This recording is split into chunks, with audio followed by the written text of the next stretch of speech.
Sa pagpasok ng 1970, naglagablab ang protesta laban sa gobyerno.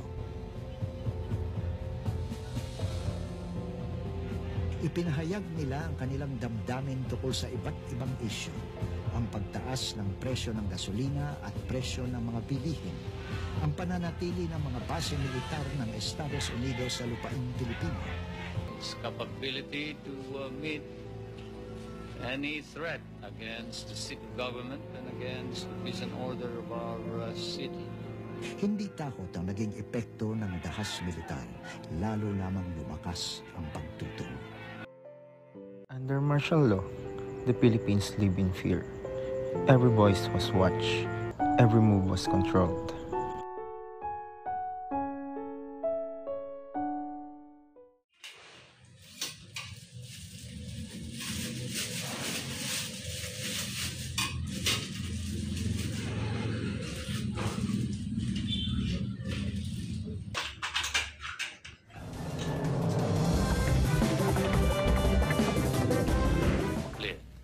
In spite of any result of any constitutional convention, I have no intention of running for a third term. Don't you think that 2 terms is enough for any man? Guys, hanggang kailan tayo ganito?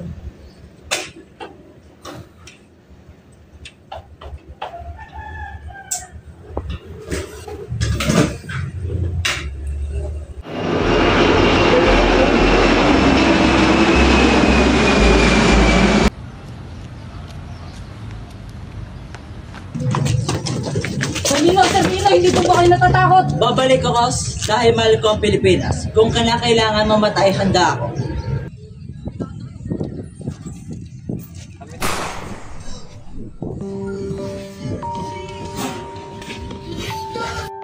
With one gunshot, a nation's patience reached its breaking point.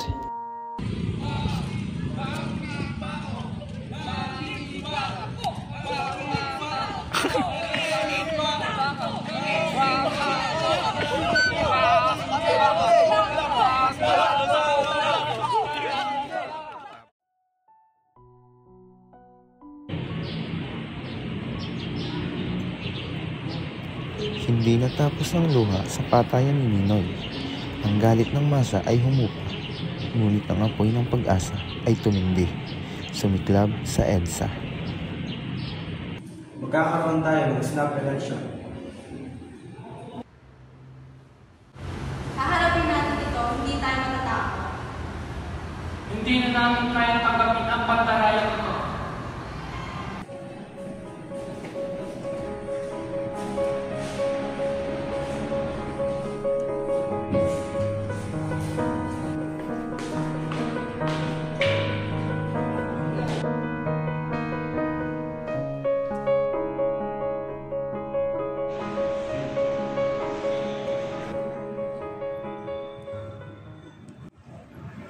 Hindi natin na-responda ng mga dictators.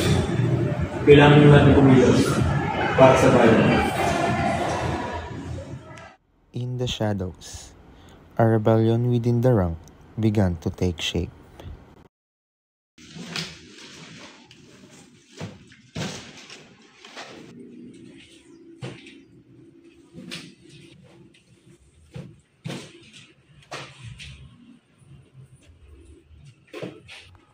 Minamahal kong kapatid, puntahan nyo ang EDSA.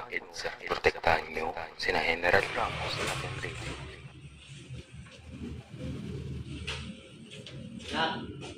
Nak! Po, parinig ka. Kailangan na natin pumunta sa EDSA. Ano bang meron doon? Buwan ang gusto nilang patasikin ng mga Marcos buwan ng gusto na. Tama. Makisama tayo doon. One broadcast changed history. The people began to move. Huwag niyong barilin ang sarili niyong kababayan. Kapit bisig! Walang bibitaw! With nothing but faith and courage, the people stood before tongues. Binabawi na namin ang suporta kay Marcos. Kakampi namin ng taong bayan! Kori! Kori! Kori! Kori! Kori! The tide turns, the soldier began to join the people. Negosyo sa tao, wag gawing negosyo.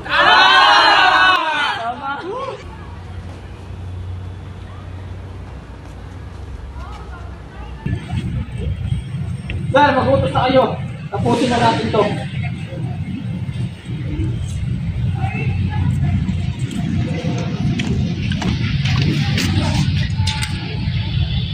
Paputukan ninyo na sila. Hindi namin kaya paputukan ng mga walang armas.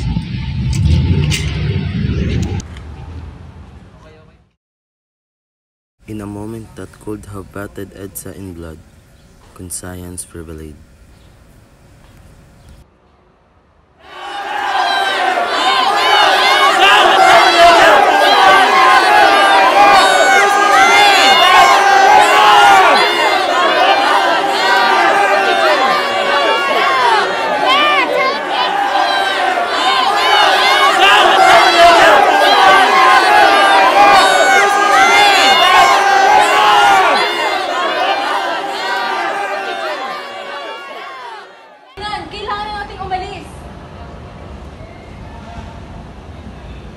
Sir, oras na. Nasa gate na po sila.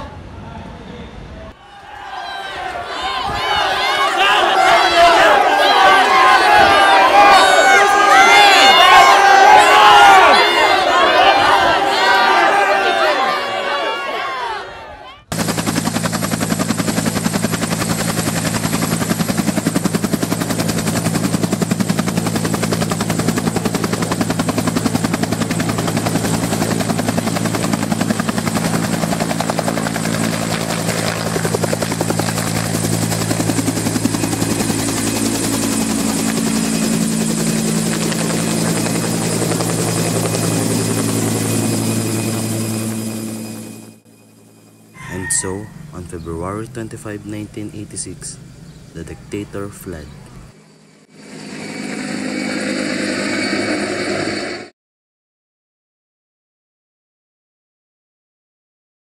Pinili ako ng bayan. Pangangalagaan ko ang demokrasya. A peaceful revolution triumphed. A people reclaimed freedom. EDSA was not just a victory. It was a promise, a reminder that Filipinos, united, can tackle tyranny.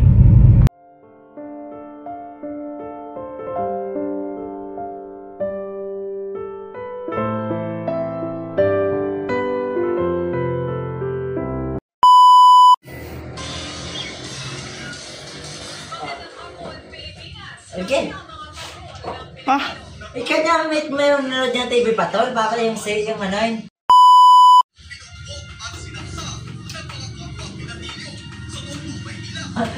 Wait ako na ba yun? Wala, ulit. Tangan na.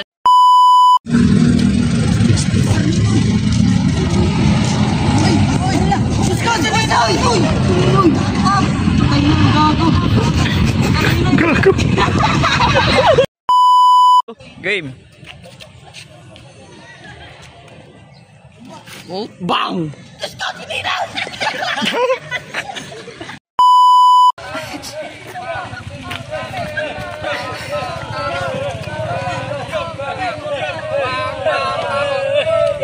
Nakakangiti. Tangay na, ba't nakakangiti?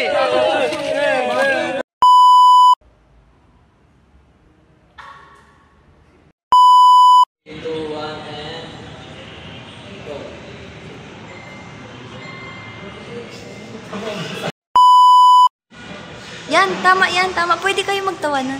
Go.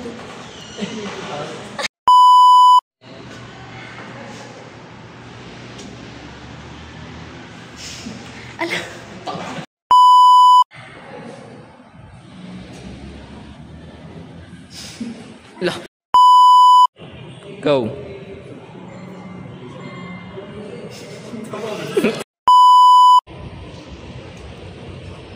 Huwag niyong barilin ang sarili niyong kababayan.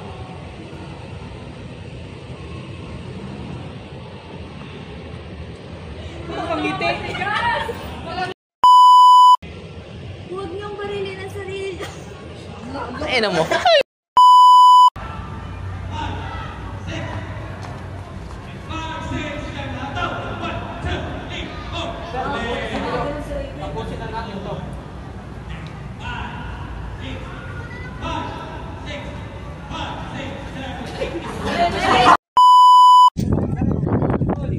Yay! Tali!